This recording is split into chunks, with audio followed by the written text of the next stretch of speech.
This is Optimal Health Daily, episode 1363, Thinking About You in Your Bed, by Mark Fisher of markfisherfitness.com, and I'm your host and narrator, Dr. Neil. Hey there, happy middle of the week Wednesday, and welcome back to Optimal Health Daily, where I read some of the best health and fitness blogs to you, usually with a little bit of my commentary at the end. Now don't forget, I answer your questions right here every Friday. You can send your question to health@oldpodcast.com. Thank you so much in advance for taking the time and for trusting me with your questions. Now, today is Wednesday, and like I do every Wednesday, I want to share a little bit of inspiration with you. So here we go. Quote, "Confidence on the outside begins by living with integrity on the inside." Brian Tracy. And with that, now that we're in the right frame of mind, let's get right to it and start optimizing your life. Thinking About You in Your Bed, by Mark Fisher of markfisherfitness.com. The pursuit of health and hotness is a funny thing. Those seeking the physique of their dreams understandably spend a lot of time, energy, and money on the things that will most obviously affect their results. They'll join gyms, hire trainers, buy supplements, and work with nutritionists. They'll look to make big, strong choices on the path to taking control of their fitness. And believe me, I'm all for that. I love me some big, strong choices. While these are positive action steps, humans are not always great about executing the day-to-day little things that really add up. Any Mark Fisher fitness ninja knows that recovery is a big part of the process. When we're prioritizing getting better over getting tired, we know it's important to make sure we're doing our best to maximize our training by giving our body what it needs to respond to the inherently stressful stimulus of getting the F after it. While there may not be anything sexy about drinking sufficient water, doing your soft tissue work, or eating plenty of greens, they're non-negotiables if we really want to achieve peak levels of health and hotness. In our experience, one of the most commonly dropped balls is, unfortunately, the very cornerstone of all recovery: sleep. Most of our society has grown accustomed to functioning in a state of chronic sleep deprivation, particularly my beloved fellow New Yorkers. New York City is not only the town that doesn't sleep, but it's a town of folks who work their butts off every waking second. So I don't blame anyone for staying up past their bedtime for some badly needed downtime watching mind-numbing TV. Believe me, I totally get it. But if we want to be our best selves, that ain't gonna cut it.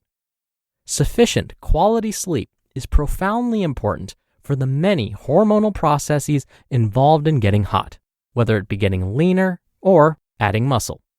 Some research has even seen associations between inadequate sleep and obesity. This is to say nothing of the cognitive ramifications of running on fumes.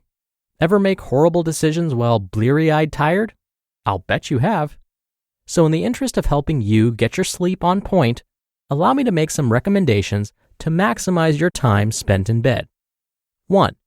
Make sure your room is pitch black. Seriously, get some blackout curtains. I even recommend trying to minimize the number of electronics in your room and covering the light coming from your alarm clock. 2. Consider using white noise if you live in a noisy area. Personally, I love me a simple fan, but feel free to get fancy with a white noise machine or mobile app if that's your preference. 3. Develop a consistent bedtime routine.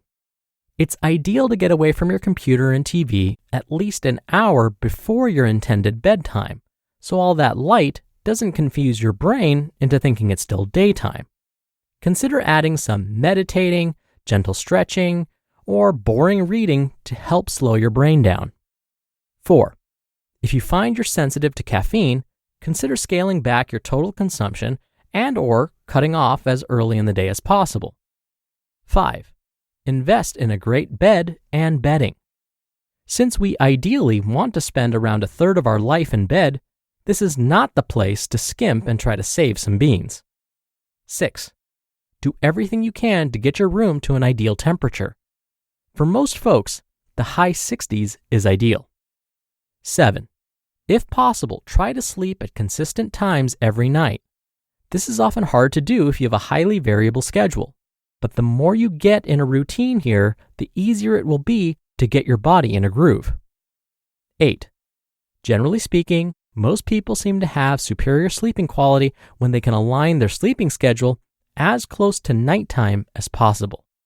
If you can choose between sleeping from 10 p.m. to 6 a.m. and sleeping from 1 a.m. to 9 a.m., the former will usually be superior. 9. Never do work in your bed. Your bed should be for sleeping and then maybe light reading. Teaching your body to associate your sleeping quarters with writing work emails is not the best idea. 10. If you have a hard time falling asleep, consider supplementing with melatonin. 11. If you really can't turn your brain off, consider seeing a therapist.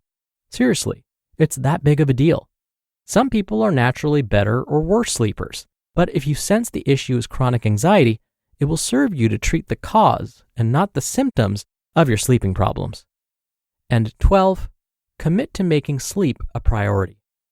Most of us know what it's like to fall into the Twitter and Facebook whirlpool. I promise you, nothing really fascinating is happening that you can't catch up on in the morning. So go to bed.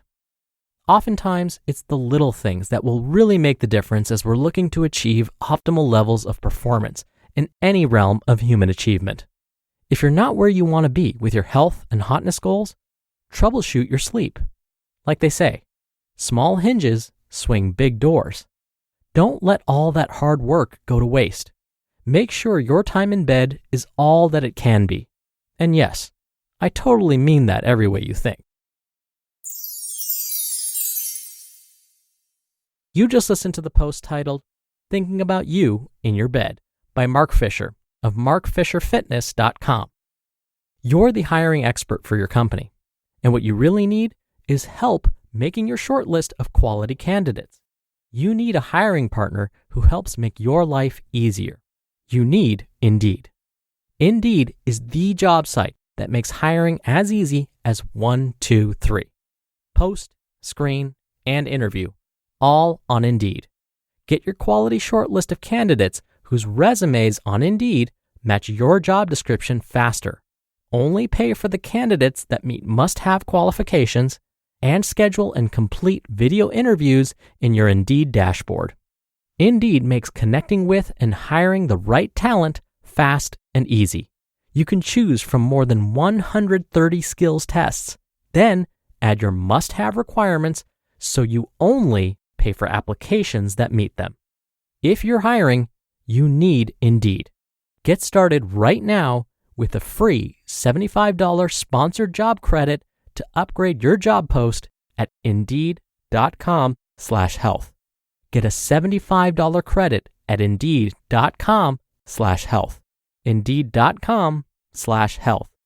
Offer valid through June 30th. Terms and conditions apply. Dr. Neal here for my commentary. I want to go back to something Mark mentioned and that he's absolutely right about. The link between a lack of sleep and weight gain. This isn't backed by just one study. Multiple studies have come to this same conclusion.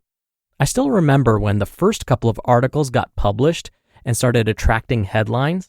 At the time, I thought to myself, oh, well, let's see where this goes. This may just be one of those cases where 1 or 2 studies find this link between lack of sleep and weight gain, but with time, we'll find out that this was just a fluke. Plus, I thought, we need to know why a lack of sleep leads to weight gain. It's not enough to say that one is related to the other. We need to understand the mechanisms behind it. Well, since then, study after study after study have been published, and scientists believe they understand the reasons why a lack of sleep may lead to weight gain. First, as Mark said in his post, when we're tired, we tend to make poorer decisions. So when we're tired, instead of saying, I think I'll make myself a salad for lunch and go for a walk after.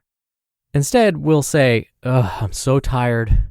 I think I'll grab something from a restaurant for lunch, and then maybe close my office door and see if I can squeeze in a quick nap. Next, we find that the longer we're awake, the more likely we are to eat. And finally, scientists have found that when we don't get enough sleep, we produce more hormones that make us feel hungry. And these same hunger hormones may make us crave carbohydrate-rich foods. Yikes. So it does seem that sleep is related to weight gain, but the great news is we can do something about it. We can try and improve the quality of our sleep as best we can. And if we can't, as Mark said, we can seek help from professionals whose job is to help us get better sleep. All right, that does it for today. I hope you have a great rest of your Wednesday, and I'll see you back here on tomorrow's show where optimal life awaits.